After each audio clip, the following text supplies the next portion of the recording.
샬롬. 성도 여러분 반갑습니다. 오늘 하나님께서 우리에게 주시는 말씀은 사무엘상 16장 19절 말씀입니다.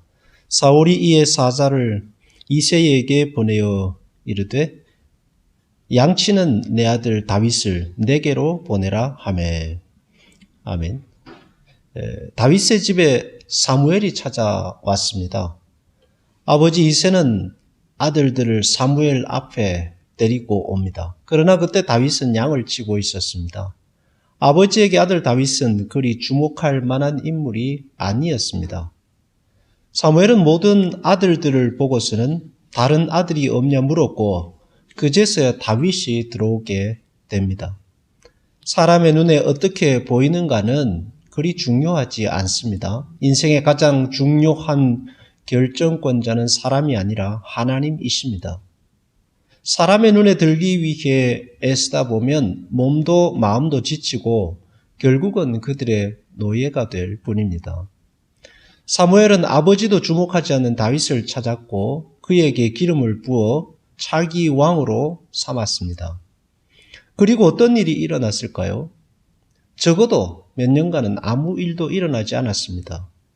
여전히 그는 목동이었고 양을 치기 위해 일찍 일어나 늦게까지 수고해야 했습니다. 목동의 자리로 돌아가 그가 맡은 일을 해야 했던 것입니다. 어떻게 보면은 천한 일이고 아무도 주목하지 않는 일입니다. 그러나 그는 거기에 최선을 다했죠. 때로는 사자와 맞섰고 곰과도 맞섰습니다. 자기 양을 지키기 위해서. 누가 알아주지도 않고 보지도 않는 일이지만 그는 거기에서 최선을 다했습니다. 나는 기름 부음 받은 왕이 될 사람이야 라고 생각하고 시간을 허비하지 않았습니다. 그 일을 위해서가 아니라 어쩌면 그 일은 하나님께 맡기고 지금 자기에게 주어진 일에 최선을 다한 것입니다. 그러다가 그는 오늘 말씀에서처럼 갑자기 왕궁으로 불려가게 됩니다. 사울의 마음을 달래주는 악사로 일하게 된 것입니다. 인생이라는 것은 내가 정한 시간에 내가 정한 계획을 따라 진행된다기보다는 하나님께서 계획하신 하나님께서 역사하시는 그 우연한 기회에 나아가게 되는 것입니다. 그때가 언제일지는 모르겠지만 말입니다. 그때까지 우리는 내가 있는 그곳에서 남들이 보지 않는 일이라 할지라도 최선을 다해 살아가야 하겠습니다. 그러다 보면 하나님께서 새로운 곳으로, 약속하신 곳으로, 더 나은 곳으로 이끌어가게 될 것입니다. 다윗은 악사로서 왕궁에 있다가 또 전쟁터에 나가게 되었고 거기서 골리앗을 무너뜨립니다.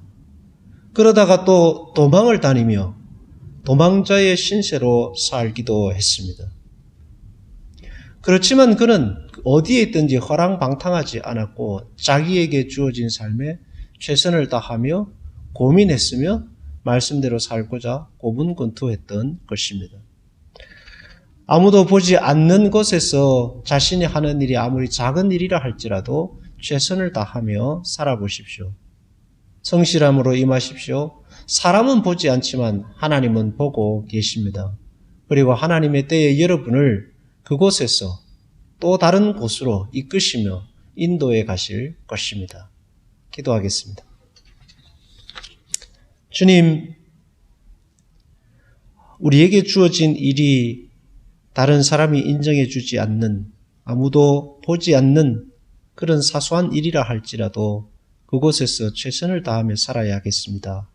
하나님은 모든 것을 보고 계시니 하나님께서 그 일을 통해 새로운 일을 이루실 것이고 우리의 길을 인도해 가실 것입니다.